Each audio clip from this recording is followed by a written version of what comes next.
Mültecilerin peşinde Avrupa'ya doğru yola çıkıyoruz. İlk durağımız Bodrum.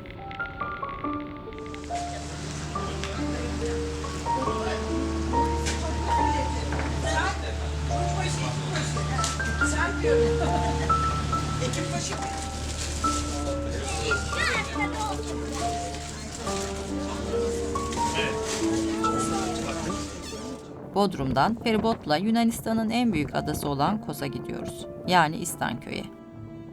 Kos adası açık havalarda Bodrum'dan çıplak gözle görülebiliyor. Bu nedenle insan kaçakçıları mültecileri karşı kıyıya geçirirken bu yolu kullanıyorlar.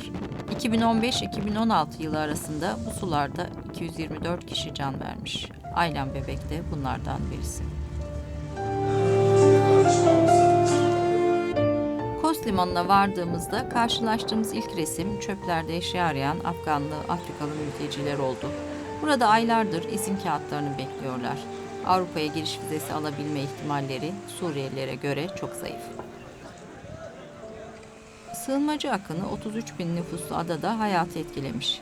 Barınacak yer yok, tuvalet yok, su yok. Sahildeki çadırlarda kalan mültecilerin bir bölümü adaya bu gece gelmişler.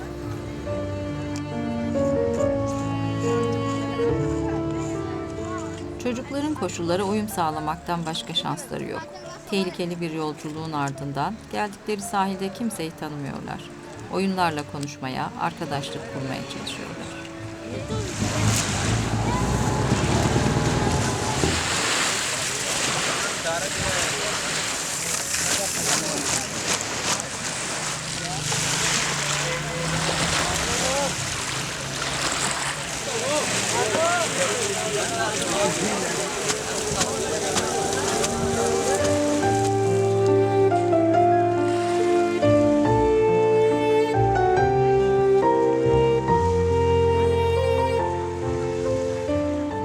Mültecilerle konuşuyoruz. Bir bölümü gece 4-5 saatlik yolculuğun ardından yeni gelmiş. Paraları yok. Adaya gelmek için kaçakçılara kişi başı $2.000 para vermişler. Birçoğunun yemek alacak parası bile kalmamış. 7-8 saattir hiçbir şey yemediklerini söylüyorlar.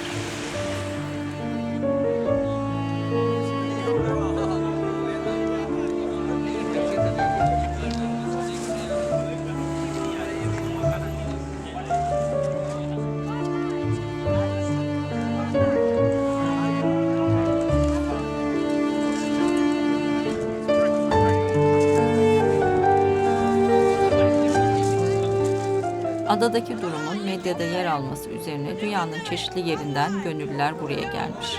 İsveç Gönüllüler takımından Lisa 8 gündür burada çalışıyor.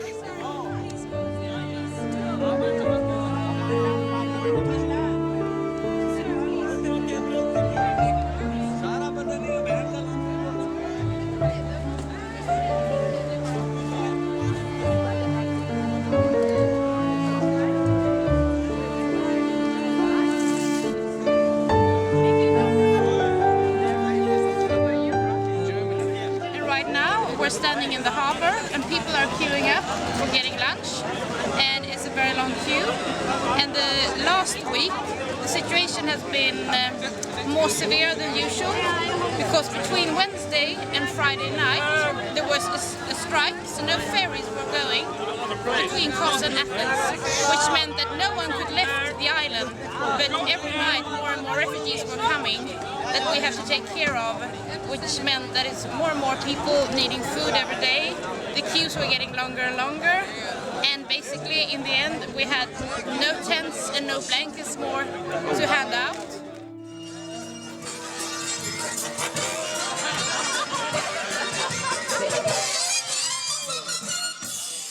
Kos'ta biriken mültecilere destek verenler arasında sanatçılar da var. Bu palyaço ve yardımcısı İngiltere'den gelmiş.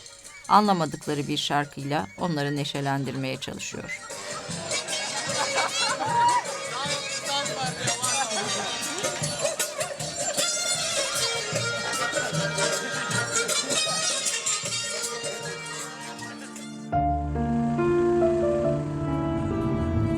Yunanistan Makedonya sınırına biz Selanik'ten geldik. Ancak mülteciler Kos'tan Atina'ya, Atina'dan da buraya geldiler.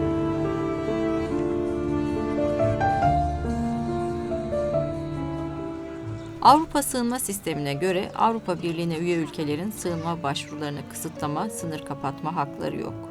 Ancak mülteci akınıyla birlikte Makedonya, Macaristan, Danimarka olmak üzere pek çok Avrupa ülkesi sınırlarını kapattı.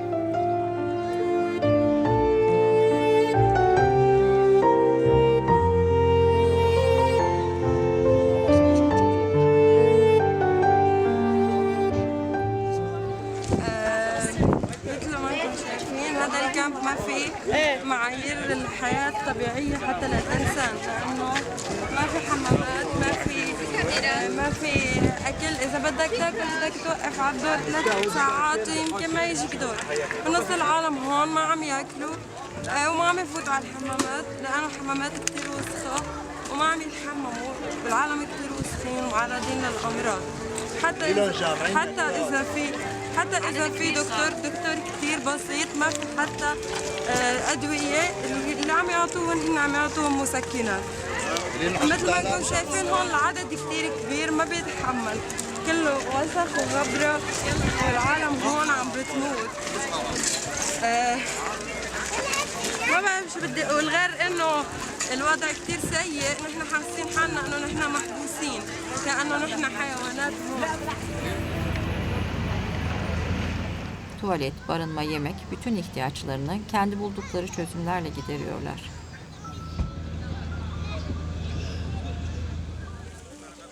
Özellikle çocuklar için koşullar çok daha olumsuz.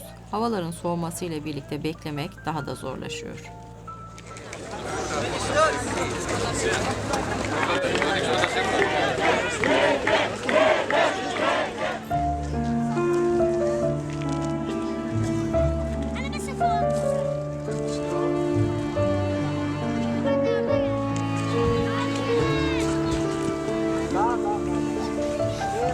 Yunanistan tarafında ise bekleyiş hala devam ediyor.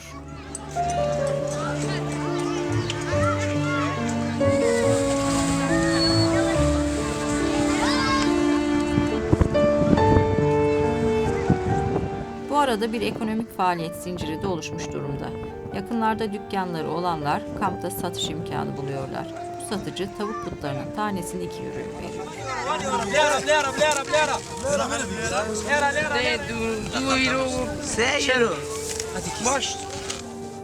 Makedonya her gün kısıtlı sayıda mülteci alıyor. Gevgelya kampında Birleşmiş Milletler görevlileri ve sivil toplum gönüllüleri var.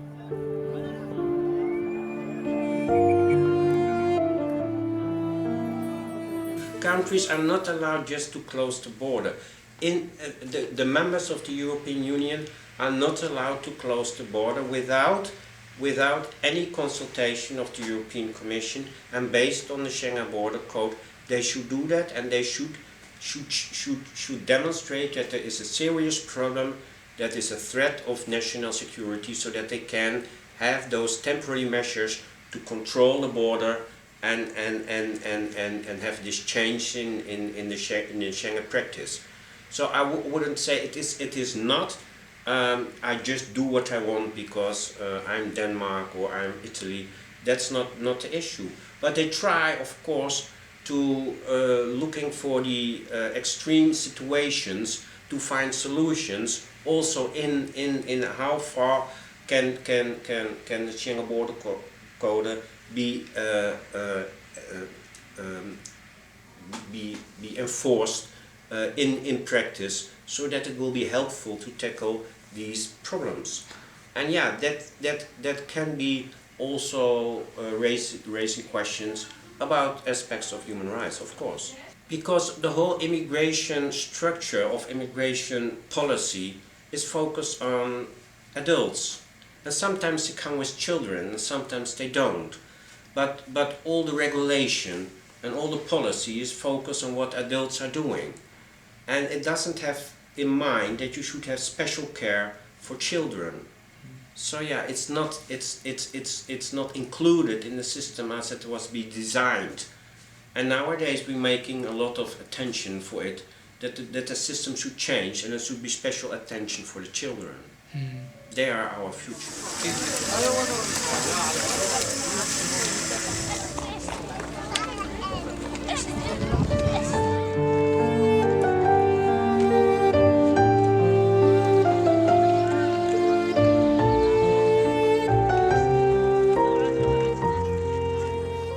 yüzlerce değil binlerce mülteci bekliyor. Bu durum insan hakları prosedürüne aykırı. Uluslararası örgütler raporlar hazırlıyorlar. Durum hukuksuz bir uygulama olarak raporlara geçiyor. Ama değişmiyor.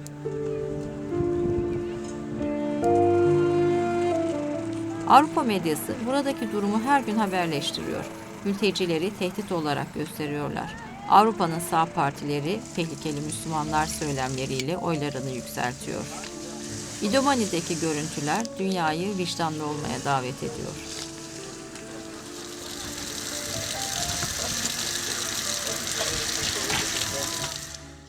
له بس نحن بنتمنى المساعدة العاجلة لأني نحن كثير تعبنا بنتمنى المساعدة بنتمنى الاتحاد الأوروبي ينظر لحالنا نحن ما جينا لعنده من شان فلوس نحن جينا لأجل الأمان لأني عنده حرية مطلقة أنا هذا بتمنى هلا انظروا لكل طفل ولكل أم عمال بتعاني بهالموضوع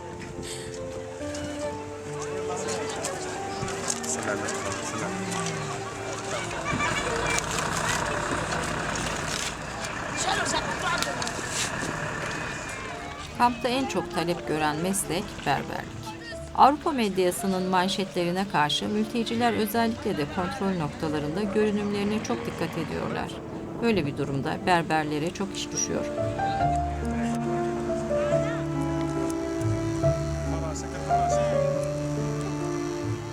Hava çok soğuk, su zor bulunuyor. İç salgını baş gösterince Suriyeli genç kız Çare'yi konserve tenekelerde ısıttığı sularla kardeşlerini yıkamakta bulmuş. Sırayla çocukları yıkıyor.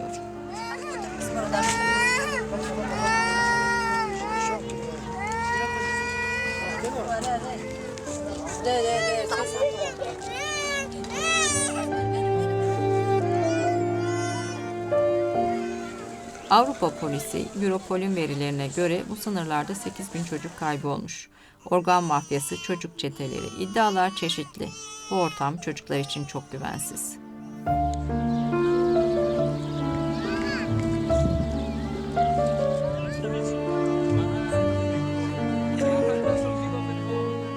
Nihayet siyasiler Avrupa hukukuna uygun davranmaya karar verdi.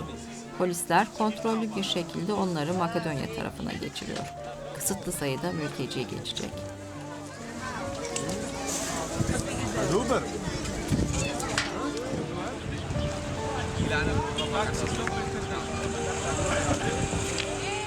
I would not call a refugee crisis. It's a political crisis of Europe. I mean, last year you were talking about millions. Well, we're not that far yet. I mean, in 2014 we're talking about 450,000. Last year maybe a million. This year, who will know? Last year, so 1 million people asked for asylum in Europe. This is 0.2% of the total population of the EU. Well, what are we talking about? So the idea that this is something that Europe cannot manage is simply nonsense. Only the problem is that Europe doesn't want to manage it, and especially countries in Central and Eastern Europe, but not only there. So there's the crisis is a political crisis. That the EU cannot act as a unified bloc and say, okay, yes, there's a lot of people, but we can, if we all step in, we can manage this. And of course we can manage this. We managed it in the 1990s. We did not. I mean, look at Germany. Merkel said, "Wir schaffen das," not too long ago, and she was totally right. Of course, Germany can manage these kind of numbers. If it cannot manage them now, how could they have done so in the 1990s when the numbers were higher? And Germany is still the strongest economy in the entire world. So these ideas of that say Europe cannot really swallow these kind of numbers is really nonsense.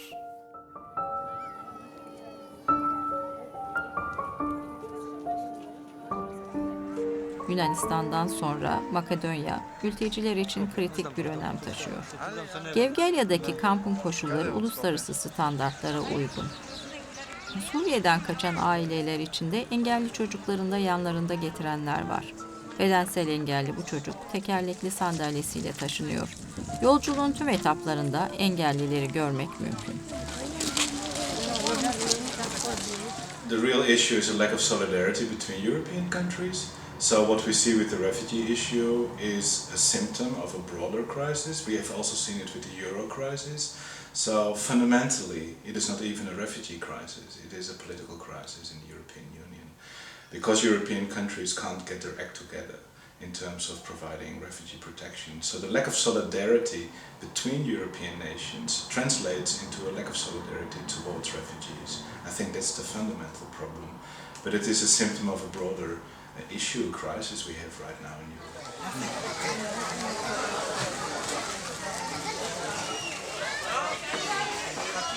Haftalardır açık havada, soğukta bekleyen mülteciler burada pek çok ihtiyaçlarını insan haklarına uygun koşullarda giderme imkanı buluyorlar.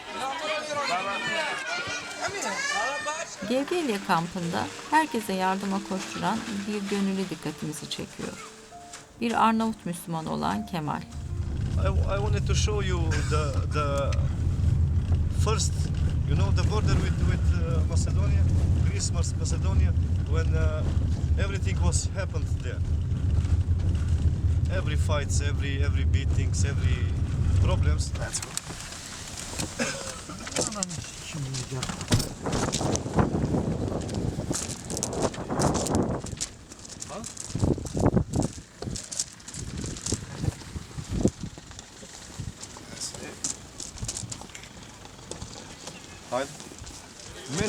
Many of them are suffering when they don't have money.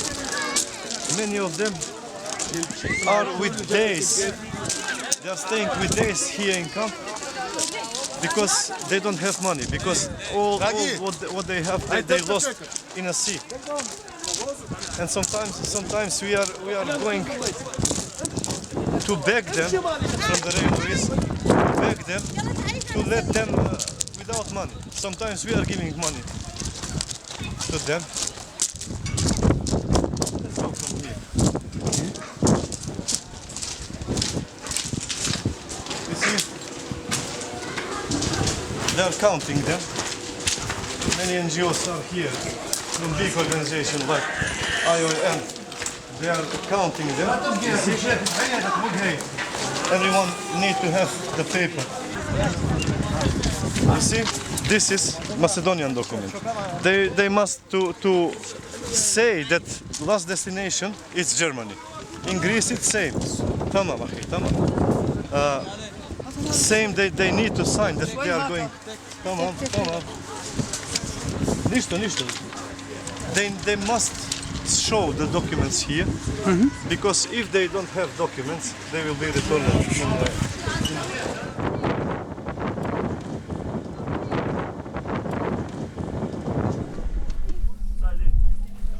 Most of people, they don't have place to sit. The first ones they can get a seat, but after that, when train is loaded too much, they're standing about 3 hours, 4 hours, just standing. You see, sometimes babies are standing 4 hours. Here we have 3 trains. One train is with 500 people. Some trains are with 700, but never train with 500 take 500. 500 train is taking about 800 refugees inside. So you see, this is the real picture, how they are going. You see?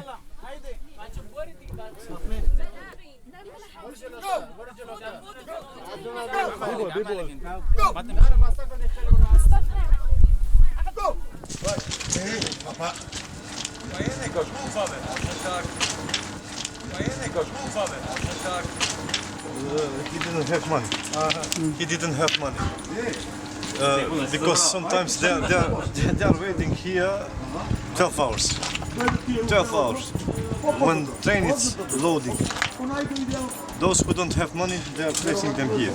And most of them, we are putting them. Even sometimes we are paying them. Because still railways, Macedonian railways, they didn't have agreement what to do with people who don't have money. If you compare Turkey to Europe vis-à-vis the refugees, I mean, Turkey is accommodating many more refugees than the EU together. I mean, we're talking about more than 4 million refugees in Turkey. I mean, so in this sense, I think the EU has nothing to criticize here, because the Turks are doing much more than the Europeans themselves. And then Turkey is 80 million people. I mean, the EU is 500 million and is also much richer than Turkey is. So this whole deal with Turkey, in which we say, well, maybe we'll take a few 100,000 each year and the rest is for you. Well, hey, it's saying we really we are too poor, we cannot handle this, and that's why you can take 20 times as many refugees than we. I mean, this is a very strange message to Turkey, I would say.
From here to the Greek border, 700 meters.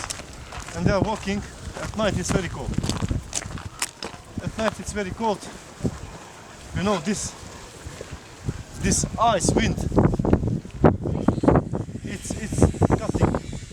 Sometimes they are frozen just walking. What about at night?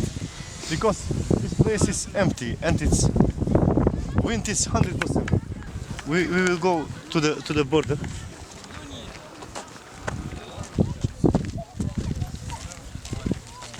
In Europe in general, Europe is divided. There is not unity about the way we should handle the influx of migrants.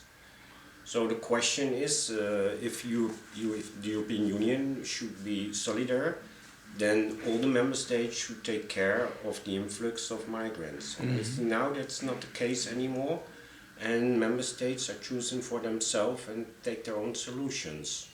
In beginning, when they was traveling with bicycles, you know, they was driving bicycles from here to Tabanovce, 230 kilometers. There was three. One brother with smallest brother and sister. Sister was, you know, in front. Brother was on the last wheel. Last wheel. And he was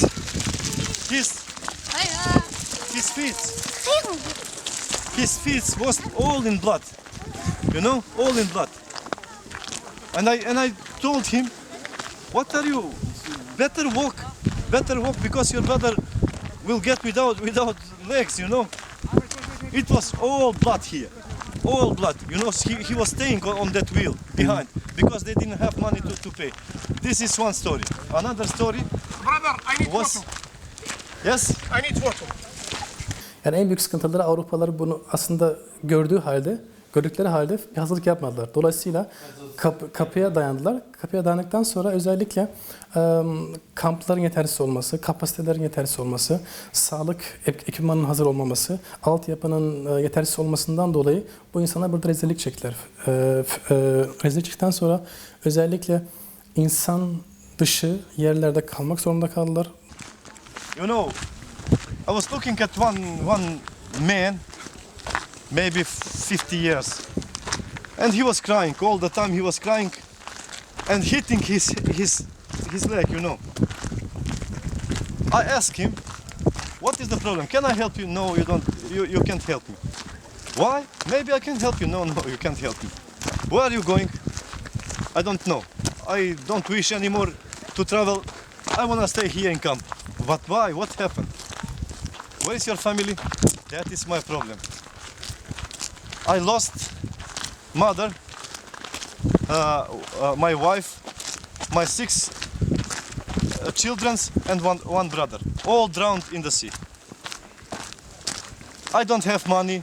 I don't have nothing. I don't have any wish. I wish to stay here because in Syria I can't go back. In Europe I don't know where to go. I gave them some jackets, some shoes.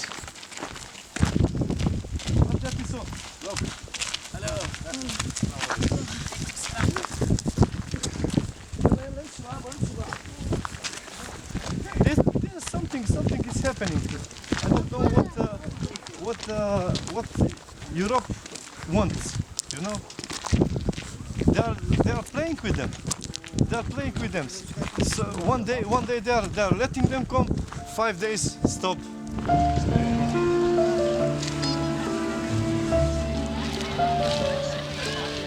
Avrupa sürekli karar değiştiriyor.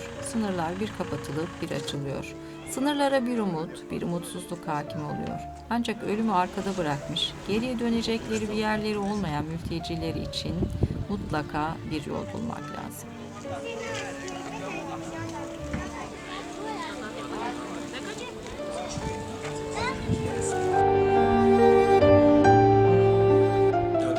Decisions is also border control by Denmark, by Sweden, Belgium. So yeah, that are individual member states that make their own decisions how to handle the influx of migrants. And that shows us that there is no solidarity and no harmonization of the regulation how to tackle this. We have a directive that's called the Temporary Protection Directive. It has been promulgated after the crisis in former Yugoslavia. And this directive is for circumstances like this, a high influx of migrants, hard to handle.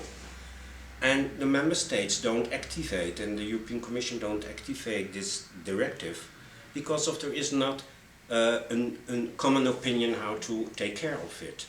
And there is a deficiency system to reallocate the migrants, which they don't feel comfortable with.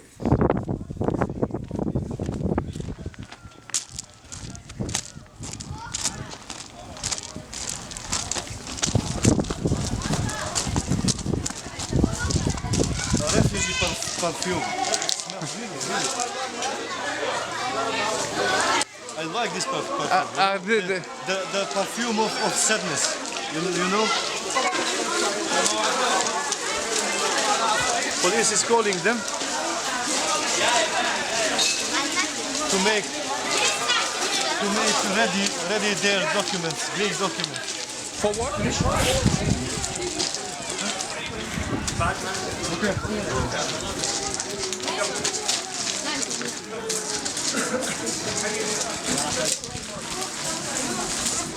Go. Yalla. Big family, baby.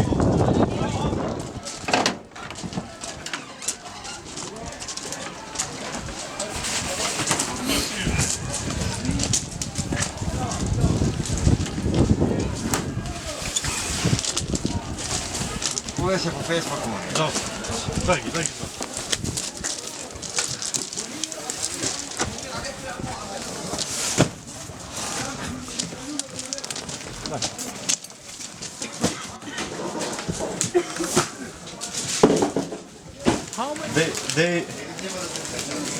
It needs to be, you know, with halal. Yeah, it must be halal. No, Okay. thank you. Okay. Yes. They want water. 42. Yes. Bismillah.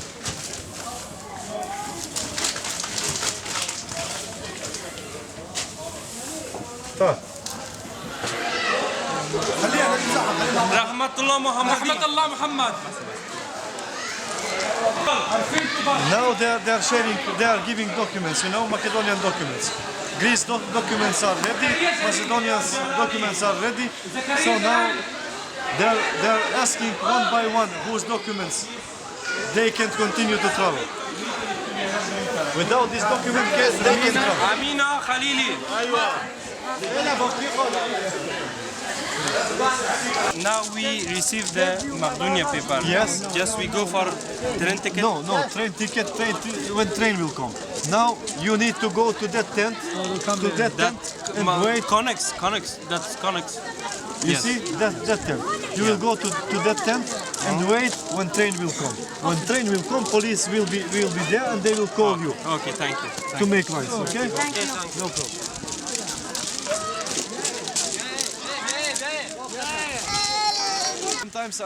Sometimes I'm acting, you know, that I'm happy just because of them. But maybe in that time I'm tired.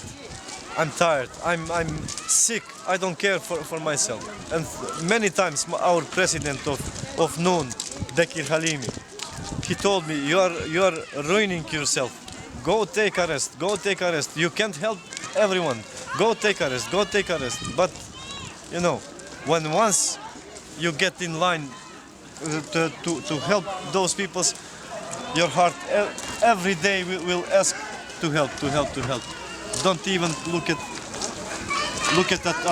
myself, you know. That's all.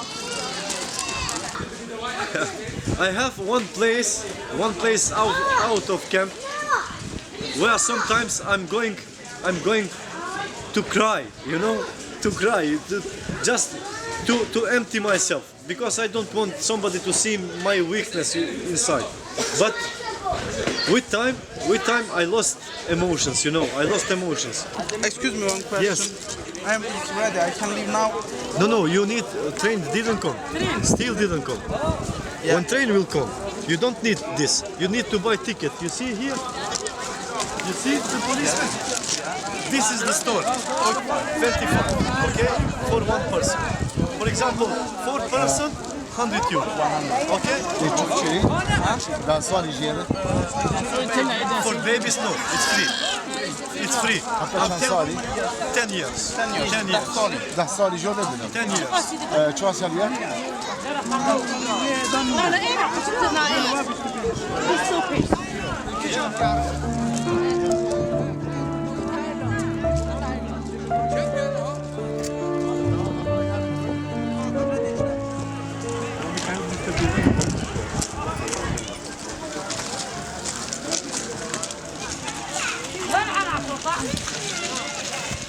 Gevgelya'dan Kumanova'ya giden tren keyfi gün ve saatlerde geliyor.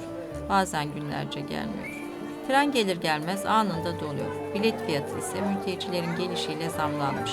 5 Euro'dan 25 Euro'ya çıkmış. Gece saati Kumanova'ya ulaşan mültecilerin yardımına yetişenlerden birisi de Merhamet Derneği'nden Kübra. Sığınmacı akını başladığından beri dernek burada Sırbistan'a geçmek üzere gelenlerin yardımına koşuyor. Burada gerçekten gelen insanlar çok zor bir durumda. Kadınlar özellikle hijyen sorunları var. Kadınların özellikle hijyen sorunları var. Onlara günde 200 paket hijyen paketleri dağıttık onlara.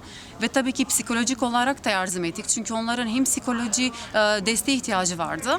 İşte bizim Farsça ve Arapça bilen arkadaşlarımız da oldu. Onlara bilgi konusunda yardımcı oldular.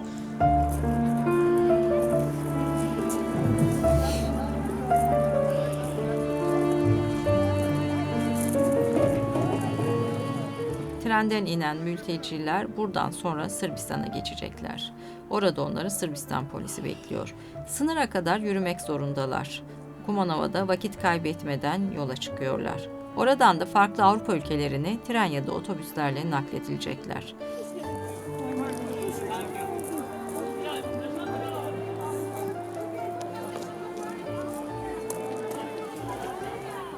If you are an asylum seeker, you have to write that your application will be assessed and determined. If you are qualified as a refugee, you will have the protection as being granted under the Refugee Convention. So that means that you have to right to work, to housing, to education, to healthcare, to social security. That's in all the member states ensured. Danimarka'nın başkenti Kopenhag'dayız. Mültecileri izlerken yol bizi buraya getirdi. Burası Avrupa'nın en ırkçı ülkelerinden birisi. Mültecilere kapılarını herkesten önce kapattı. Danimarka Kopenhag istasyonuna gelen az sayıda mülteciyi az sayıda şehre dağıtmış durumda. İş bulma imkanlarının daha çok olması nedeniyle bu ülkeyi tercih edenler de var. Kopenhag'dan Roskilde'e doğru yola çıkıyoruz. Hello, my name is Mohammed Aziz. I'm from Syria. Now I'm gonna go to some place to search for some job because some people come here today. It's kind of a special day to find job for refugees, people like me. Yeah, and I'm gonna go there now to find a job for me. Yeah, I think it's useful.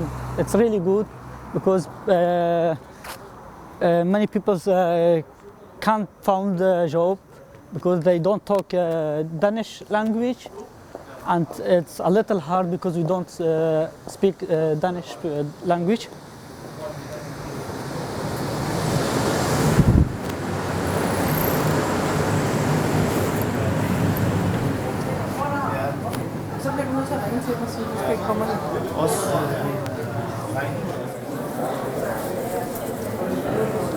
Yeah, my CV, it's ready now.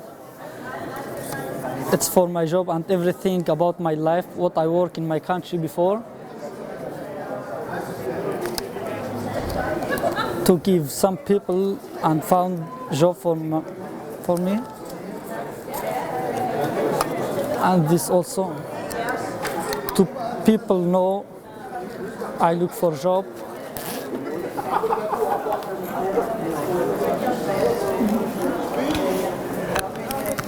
Super, let's go. Avrupa'da mültecilerle ilgili mali giderleri Avrupa Birliği fonu karşılıyor. Mültecilerle ilgili tüm sorunları ise belediyeler çözüyor. Roskilde Belediyesi şehre gelen Suriyelilere istihdam imkanı yaratabilmek için bir iş fuarı düzenlemiş. Mülteciler CV'lerini hazırlayarak fuarda işverenlerle buluşuyorlar. We're here at the Job Match event, which is a place we have gathered all the refugees we have in Roskilde that have learned just a little bit of Danish and have, got to know some of the schools we have here about what competences do you have, what have you worked with, where you came from. And then we have also invited all the local businesses to come and meet them, because there are a lot of prejudices about what does it mean to have a refugee in your workplace. But I believe that if they get to meet each other, these prejudices will melt away, because these are people that have a lot of, they know what they can and they are willing to work. Går du i skole om dagen? Ja. Så det er fritidsjob, du søger, eller? Ligesom praktik, eller? Praktik? Ja. Ja. Men jeg er ikke sikker, hvis jeg arbejder der. Så kan jeg ikke garantere, om det lige bliver tekstil, eller om det bliver noget andet. Men så er det jo lige så meget for det at komme ud og lære sproget. Ligesom... Men jeg snakker med dem om det. Okay. Jeg kigger, hvis jeg har. Tak for det. Hej. Yeah, I try to find a job, but I think it's not a good idea for me, because I choose to work textile, but it's kind of a boutique. In Danish we say boutique, but I not like it. It's because I want to study in Denmark. Yeah. Jeg hedder Aziz. Hej Aziz, ja. Velkommen til. Jeg hedder Anders. Tak. Hej. Det er min CV. Arbejder som skrald. Som skrædder? Ja, i Syrien. Maskiner og to i Tyrkiet. Okay. Ja. Så du ved du hvad vi er for en virksomhed? Ved du hvad vi har brug for her? Ja, det er interessant. Om det er ligesom praktik eller frijob. Når det er, du så har bevist det, så kan vi godt finde ud af at se, om vi har behov for, at du kan komme og være sagsbehandler også, ja. Din sagsbehandler, hvad er det, vi snakker om det, ja. Og så finder vi ud af, hende og jeg. Ja, super. I have now this I think I found job. but it's kind of practice for 2 weeks. And after that, they're gonna see how I work, and after that, it's free job to all my life. I hope so, for my future. Amazing. What is very difficult for these people is that they don't know about their future, how it's going to be. And it's a very long time they have to wait until they know, can I stay here or can I not stay here? Because, of course, they have missed a lot of things, but that's not the most important thing. It's not my impression. They can buy some clothes at a cheap price at the center, and they can get money enough for buying food, etc. So the big problem for them is, I don't know how is my future going to be.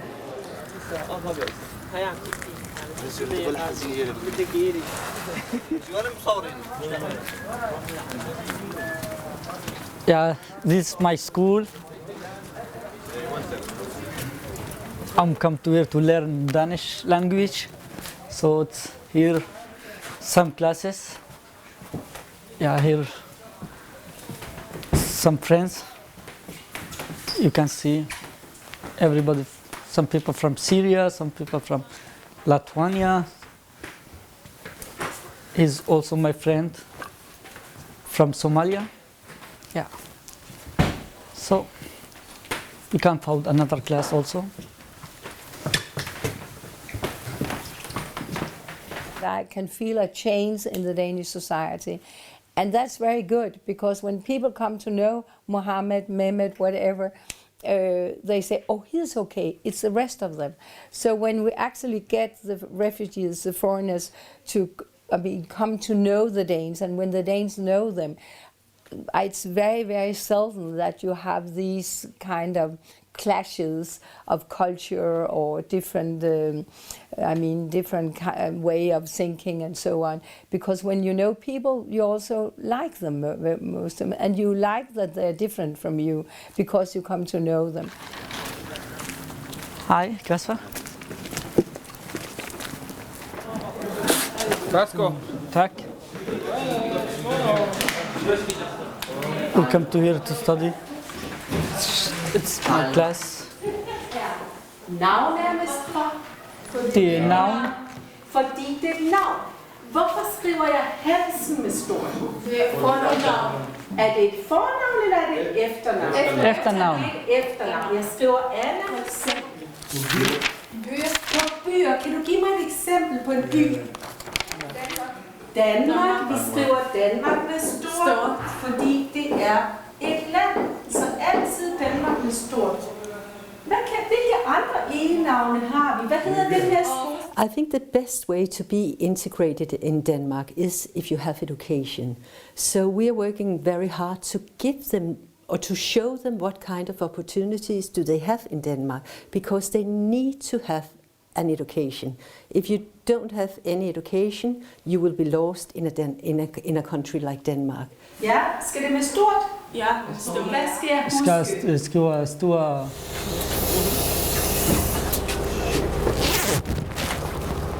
Hallo.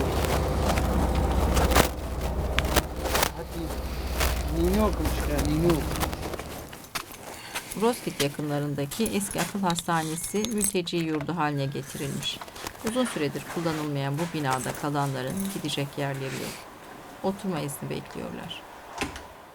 Yeah, you can see it's my room.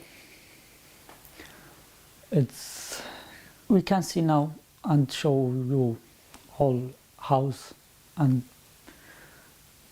many things about this house. So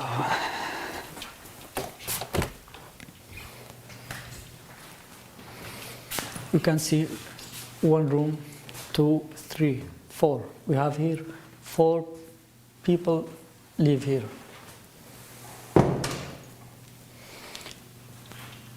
We have some rules also here about cleaning. It's many language, some information about cleaning. And here also If I wanna take shower, you can see. I take shower every day here.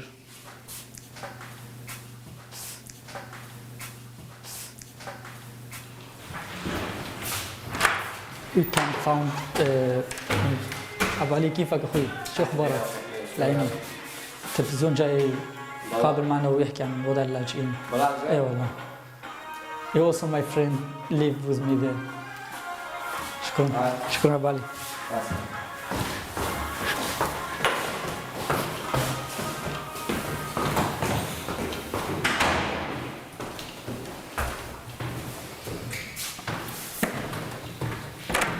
Many people also live here, you can see. And if I want to make food, I down from my room and I come here, you can see. It's kitchen for many guys live here. He makes spaghetti or so. It's my Aziz, it's my name. Now we're gonna go to some place to smoke shisha. There are some people like me, say like refugees, come there and smoke shisha. From Syria, from Iraq, come there and smoke shisha, and it's life. Yeah, you can see in Denmark, you cannot find people outside like Syria and Turkey. You can see. Other night you cannot see after 7 o'clock. You cannot see people here. Everybody in home. Actually, it's big city also. You should see people here, but it's Denmark, and it's really cold. It's weather. I don't like weather in Denmark. I have Danish friends also. I have contact with them on Facebook. I talk with my friend and. To learn Danish language and be better in Danish language. Yeah. It's new life and everything changing my life here in Denmark. When first time I come to Denmark, it was really hard for me. I don't have never friend and it's boring. You cannot see people in street. You cannot talk with anybody here. But now it's better. Now I go to the school and I have friends from my country and Danish friend. And I like that. So, you come here. You can have.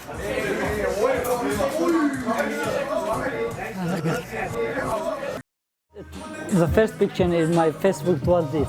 Every time I open my Facebook. About my country. Yeah, she write something, she write smile of child. I'm really sad.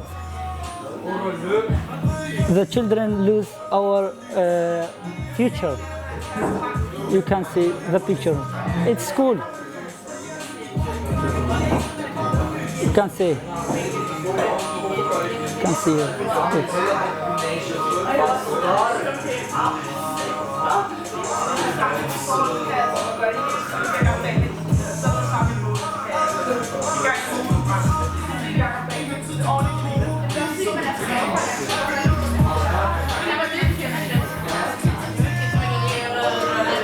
I stop thinking about everything in life. I just thinking about peace and back to my country and back everything, but I cannot do anything. Just I feel really sad.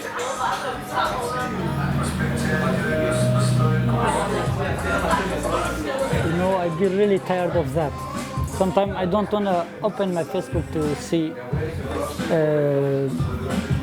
news about my country and about my friend, about my city. I don't want to. Because you really be tired of that. And I hope everything is gonna back. My country, my life.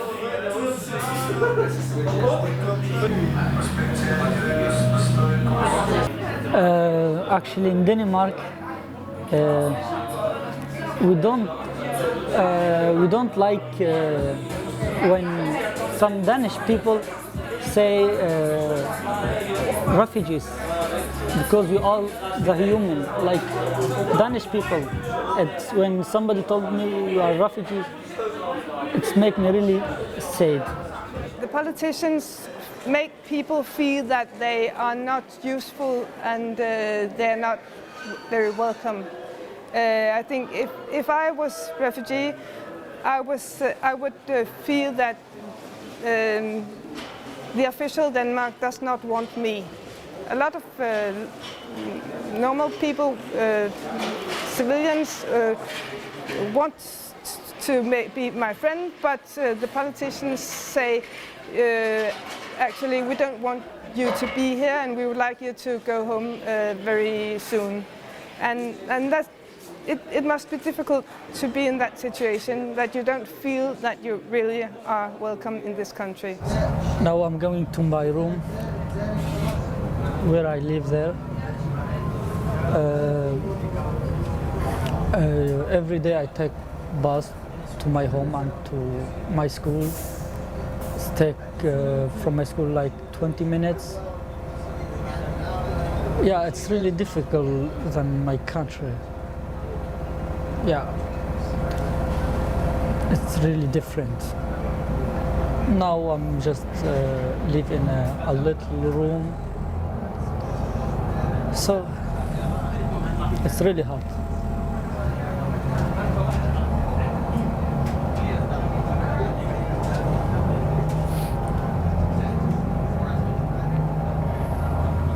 You know, I lose everything. My home, my family, my friends.